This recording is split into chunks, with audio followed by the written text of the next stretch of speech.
Hello students, in this video we'll begin our discussion of negative fractions by defining the subtraction operation using ordering.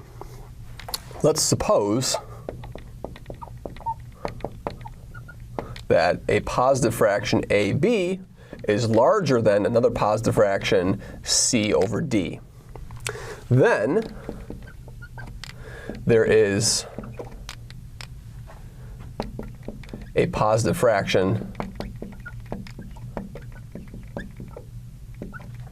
U over V with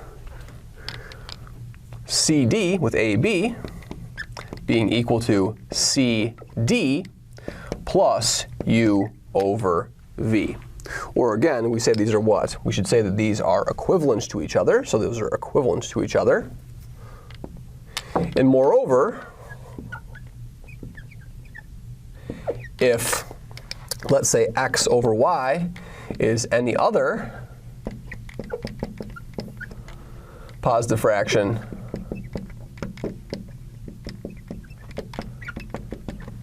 with a over b equivalent to c over d plus x over y, then u over v must be equivalent to x over y. So how do we go about this construction? So let's think about this. So here's the proof of this proposition. The equivalence of u, v, and x and y is trivial. So proof.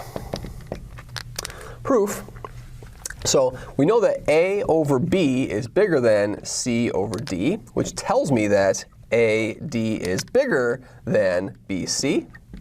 Now, if AD is bigger than BC, by definition of what this means for natural numbers, this implies that AD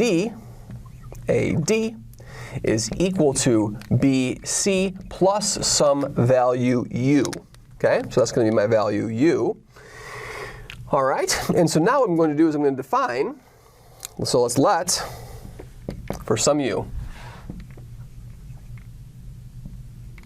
natural number. Good.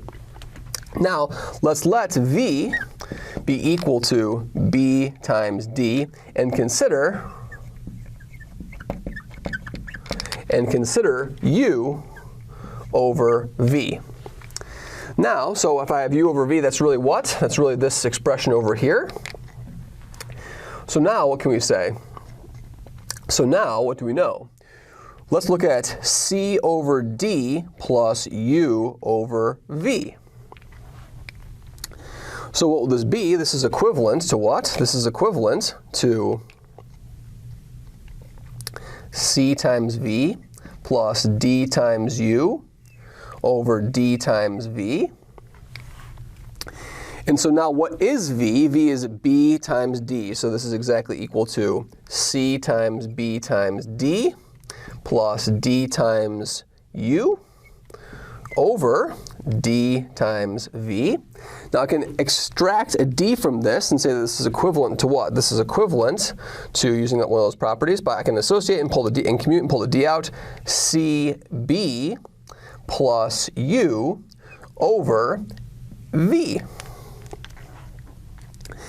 Good. And so now what do we know? We know that u plus b times d is a times d. So this is going to be a times d over v. Or sorry, equivalent to. So this is equivalent to.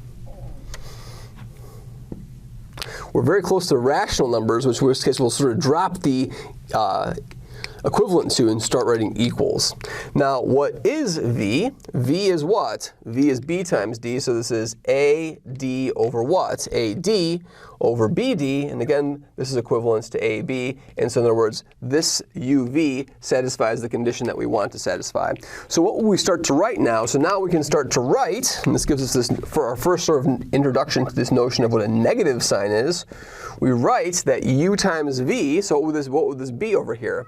We're going to write that u over v is exactly equivalent to what we're going to define to be calling a over b minus c over d. And so this will give us our first inclination of what this difference operator is. So in future videos, we'll sort of really exploit what this minus sign means and use it to define negative fractions and then negative equivalence classes. Thank you very much.